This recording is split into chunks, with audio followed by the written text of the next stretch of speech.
السلام علیکم dear readers and listeners, Urdu novels library میں آپ کا ڈھیر سارا ویلکم۔ میں ہوں ہدا۔ زمحریر بائی امارہ حسین کی ایپیسوڈ نمبر 16 ہے۔ اگر آپ نے ابھی تک میرے چینل کو سبسکرائب نہیں کیا تو جلدی سے بھی سبسکرائب کر دیں، لائک اینڈ شیئر کریں اور اپنی رائے کامنٹ باکس میں لازمی دیں۔ تو چلیں سٹارٹ کرتے ہیں۔ اگر تم نے یہ کہانی اپنے پوتوں کے لیے سوچی ہے تو اسے مجھے بتا کر سپوائل مت کرو، مجھے سچ سننا ہے، اس نے دو ٹوک لہجے میں کہہ کر اس پر آنکھیں نکالی تھی۔ وہ بے ساختہ اسے دیکھے گیا، پھر سر جھٹک گیا۔ اگر تمہیں یہ کہانی لگ رہی ہے تو میں کچھ نہیں کر سکتا، شاہ نے اچکا کر بولا۔ ٹھیک ہے تو پھر مجھے پوری کہانی سناؤ۔ اس کے چہرے پر چھائے شکوک ایک لخت بچوں کے سے اشتیاق میں بدلے۔ وہ بینچ پر کچھ آگے ہو کر بیٹھی۔ میں تمہیں کہانی نہیں سنا رہا جو تم یوں خوش ہو رہی ہو۔ وہ سر چھٹک کر زیر لب خفیف سا مسکرایا۔ ٹھیک ہے جو بھی ہے، تم بتاتے جاؤ۔ وہ ایک دم چونکا، جیسے اسے کچھ یاد آیا ہو، اور کوٹ کی جیب تپتپائی۔ اس کے بعد اس نے جیب سے کاغذ نکال کر اسے سامنے کیا۔ وہ پیلے رنگ کا موٹا سا صفحہ تھا۔ کیا تم نے کبھی ایسا کوئی لاکٹ دیکھا ہے؟ اس نے وہ کاغذ اس کے سامنے پھیلایا۔ فریسا نے غور سے صفحے پر بنے اس خاکے کو دیکھا، اور اس کے دل نے یکدم دھڑکنا چھوڑ دیا تھا، جیسے یہ کس نے بنایا ہے؟ وہ تحیر سے بولا، بوکھلا کر پوچھنے لگا۔ یہ ویسا ہی لاکٹ تھا جو اس وقت پہن رکھا تھا، جسے شمس الدین نے چھپائے رکھنے کی تلقین کی تھی۔ یعنی تم نے دیکھ رکھا ہے؟ اس کی آنکھیں چمکی۔ نہیں، اس نے تیزی سے نفی میں سر ہلایا۔ میں نے نہیں دیکھا، مجھے بس یہ کاغذ بہت پرانا لگتا ہے۔ کیا یہ اسی قدیم دنیا کا ہے؟ لمحے کے 1000ویں حصے میں اس نے اپنے تاثرات قابو کیے۔ ٹھیک ہے، اس نے سرسری طور پر بتا دیا تھا کہ جھیل کے پاس کیا ہوا تھا، لیکن کسی احساس نے اس لاکٹ کے بارے میں کچھ بھی بولنے سے روک دیا تھا۔ داؤد نے کچھ دیر کو اسے دیکھا اور پھر وہ کاغذ لپیٹ کر جیب میں رکھ لیا۔ ہاں، یہ اسی دنیا کا ہے۔ اب میں شاید یقین کر لوں۔ تو وہ کیسی جگہ تھی؟ کیا تم وقت میں پہلے چلے گئے، جیسے ٹائم ٹریول؟ اوہو، اس دنیا کا دنیا سے کوئی تعلق نہیں۔ تو سنو، داؤد نے اپنی بات کا آغاز کیا۔ شہد رنگ بالوں والے آنکھیں اس خوبرو نوجوان پر ٹکائے سے سننے لگی۔ اتوار کی شام، اس کی سانسیں بند ہو رہی تھی۔ اسے لگ رہا تھا جیسے اس کا پیر پھسلا تھا اور وہ تالاب میں موجود کسی گہری جگہ پھنس گیا تھا، حالانکہ جہاں وہ کھڑا تھا وہاں پانی بہت کم تھا۔ اس نے کچھ ناسمجھی سے پانی سے سر باہر نکالا۔ جما دینے والی سردی نے پانی پر ایک باریک سی برف کی چادر بنا دی تھی۔ ماتھے پر چپکے نم بالوں کو ہاتھ سے پیچھے کرتے اس نے پانی کے باعث جلتی ہوئی آنکھوں کو چھپکا۔ اس کے چہرے پر پتلے باریک برف کے ذرات ٹھہر گئے۔ نظر سامنے منظر سے ٹکرائی تو وہ ایک لخت کسی کشمکش میں مبتلا ہوا۔ یہاں کا منظر کچھ دیر قبل کے اس منظر سے مختلف تھا جہاں وہ کچھ دیر پہلے پریسا کے ساتھ تھا۔ کیا وہ پانی میں کافی دور نکل آیا تھا؟ اس کے چاروں اطراف میں بلوط کے لمبے لمبے قداور مضبوط گھنے درخت تھے، اور وہ ان کے بیچ موجود گہری جھیل میں تھا۔ جھیل بہت زیادہ بڑی تھی لیکن گہری تھی۔ وہ تیرتا ہوا کنارے کی جانب بڑھا۔ کھڑے ہو کر اس نے اپنے لانگ کوٹ کا حشر دیکھا جو پانی سے بھاری اور مٹی سے اٹا ہوا تھا۔ یہ کیسی جگہ ہے؟ اس سوال کا جواب ڈھونڈتے وہ تیزی سے ارد گرد کا جائزہ لے رہا تھا۔ دفتر اس نے کچھ فاصلے سے کتوں کے ایک دم بھونکنے کی آواز سنی۔ جھیل پر ایک تحیر زدہ نگاہ ڈال کر وہ درختوں کے جھنڈ میں داخل ہو گیا۔ اسی دوران اسے اپنے سیل فون کا خیال آیا۔ کوٹ کی جیبیں ٹٹولنے کے لیے اس نے ہاتھ اٹھائے ہی تھے، لیکن جلدی ہی اس نے اس خیال کو جھٹکا۔ سیل فون تو وہ گاڑی میں چارج پر رکھ چھوڑ کر آیا تھا۔ اندھیرا ایسا تھا کہ ہاتھ کو ہاتھ سجھائی نہ دیتا تھا۔ کہیں کہیں درختوں کی کمی کے باعث چاند کی روشنی میں وہ کچھ دیکھ پاتا، لیکن اگلے ہی لمحے وہ پھر گھنی شاخوں تلے ہوتا۔ اس نے گردن اٹھا کے ایک نگاہ آسمان پر ڈالی۔ ایک لخت اس کا دل چاہا وہ اس منظر کو قید کر لے۔ آسمان ستاروں سے ایسے بھرا تھا گویا سیاہ چادر کو ان گنت کمکموں سے بھر دیا جائے۔ کتے مسلسل بھونک رہے تھے۔ پودوں کی بانس ساری فضا میں پھیلی تھی۔ جھینگر اور کئی حشرات الارض ایک ہی وقت میں بولے چلے جا رہے تھے۔ اس کے سر کے دائیں جانب درد سا اٹھ رہا تھا۔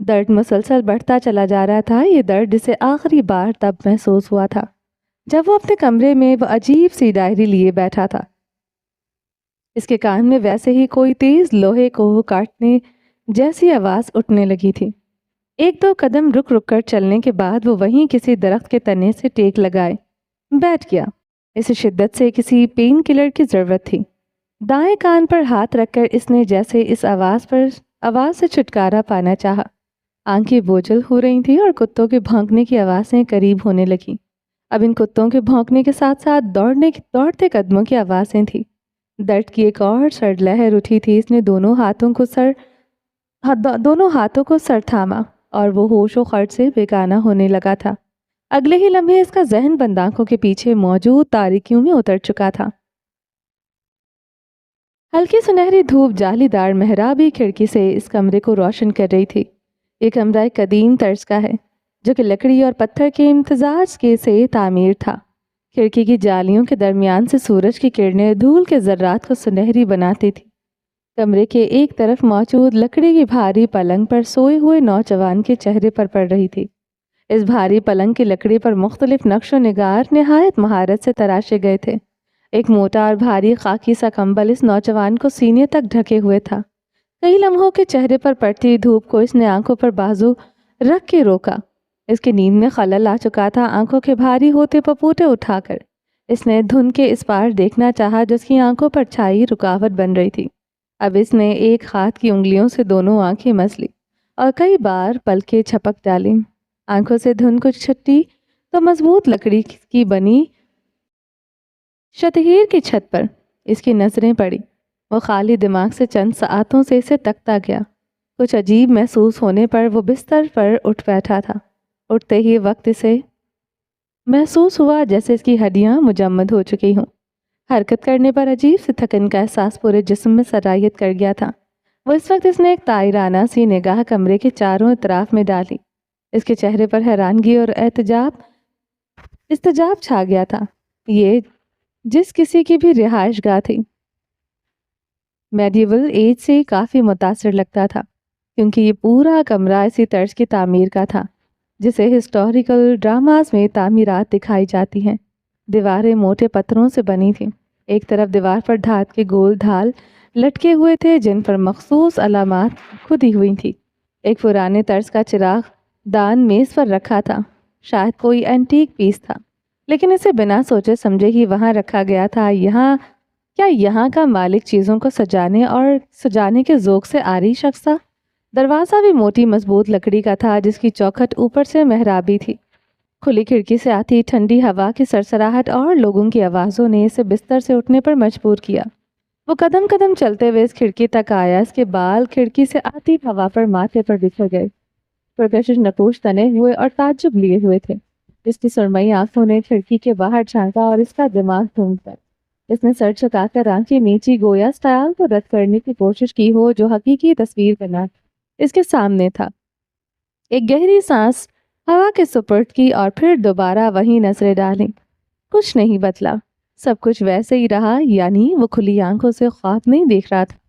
نہ تو وہ کمرہ کسی میڈیول ایج کے شوقین کا تھا اور نہ ہی کھڑکی کے باہر کا منظر اس خیال کا تھا۔ اس نے بے یقینی سے لیے ہوئے تاثرات کے ساتھ سر کھجایا۔ اسی لمحے اس کے عقب میں موجود دروازے کے ڈھیلے جانے کی آواز سنائی تھی، دھکیلے جانے کی آواز سنائی۔ جسم کا رواں رواں عقب میں ہونے والے ارتعاش کی جانب متوجہ ہوا، جبکہ سرمئی چمکتی آنکھیں سامنے کے منظر پر استاؤ سی سینے اٹھ گئے۔ تم برخوددار، بھاری آواز پر ہونٹ کاٹتے ہوئے اور اسی جانب پلٹا۔ اسے ایک اور جھٹکا لگا۔ جس شخص پر اس کی نظریں پڑیں وہ ایک ادھیڑ عمر آدمی تھا جس کی داڑھی اور بالوں میں کچھ ہی بال کالے تھے، لیکن جس چیز نے اسے چونکا دیا وہ اس کا لباس اور ہاتھ میں موجود ٹرے تھی۔ اس کی رنگت صاف اور آنکھیں چھوٹی تھی۔ اس نے پیروں تک آتا ڈھیلا ڈھالا مٹیالہ عبایا پہن رکھا تھا جس میں موٹے سے کپڑے کا بغیر آستینوں کا کوٹ تھا۔ انگلیوں میں پتھر کی انگوٹھیاں تھیں۔ وہ مروتن بھی اس کے جملے پر مسکرا نہ سکا تھا۔ اس کی معتجب نظریں اس ادھیڑ عمر آدمی کے چہرے سے پھسل کر ٹری پر رکی۔